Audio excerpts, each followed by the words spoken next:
السلام علیکم ورحمۃ اللہ وبرکاتہ۔ جی دوست، کیسے ہیں آپ؟ امید کرتا ہوں ٹھیک ہوں گے۔ اللہ پاک سلامت رکھے، خوش رکھے، آمین۔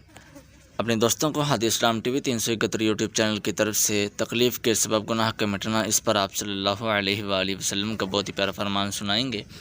تو ناظرین، شروع کرنے سے پہلے آپ سے یہ گزارش کرتا چلوں کہ اگر آپ ہمارے چینل پر نئے ہیں تو آپ ہمارے چینل کو سبسکرائب کر دیجیے اور ساتھ لگے بیل آئیکن کے بٹن کو بھی پریس کر دیجیے تاکہ اس طرح کے مزید اچھی اور نئے آنے والی ویڈیوز کے نوٹیفیکیشن سب سے پہلے آپ کو ملتے رہیں۔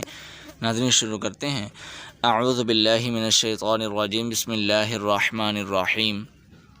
تکلیف کے سبب گناہ کا مٹنا۔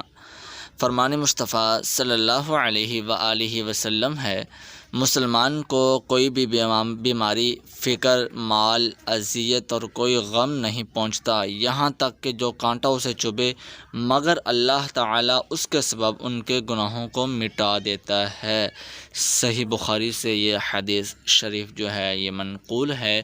یہ آپ صلی اللہ علیہ وآلہ وسلم کا بہت ہی پیارا فرمان ہے کہ جو آپ صلی اللہ علیہ وسلم نے فرمایا کہ جب بھی انسان کو کوئی تکلیف، بیماری، دکھ یا کوئی اذیت آتی ہے، حتیٰ کہ کوئی انسان کو کانٹا بھی چبھتا ہے، تو اس پر بھی اللہ تعالیٰ اس کی تکلیف کے سبب اللہ پاک اس کو تکلیف کے عوض جیسی تکلیف ہوتی ہے اس کے برعکس جو ہے وہ اللہ پاک اس کے گناہوں کو مٹا دیتے ہیں۔ تو اللہ پاک ہمیں اور آپ کو جو ہے بلکہ پوری امت مسلمہ کو جو ہر قسم کے گناہ سے بچنے کی ہمت اور توفیق عطا فرمائے، اور جو ہم سے گناہ ہو گئے اللہ پاک ان سے جو ہے وہ ہمیں چھٹکارا عطا فرمائے۔ اللہ پاک مزید ہمیں گناہوں سے بچنے کی توفیق عطا فرمائے۔ اللہ پاک ہم سب کے تمام صغیر و کبیرہ گناہوں کو معاف فرمائے، آمین۔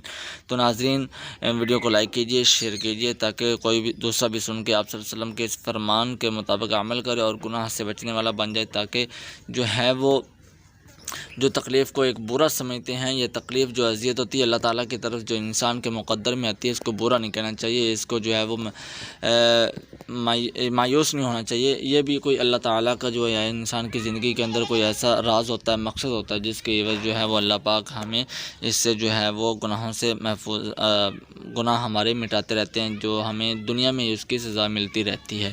تو ناظرین، دعا میں یاد رکھیے گا۔ اللہ نگہبان۔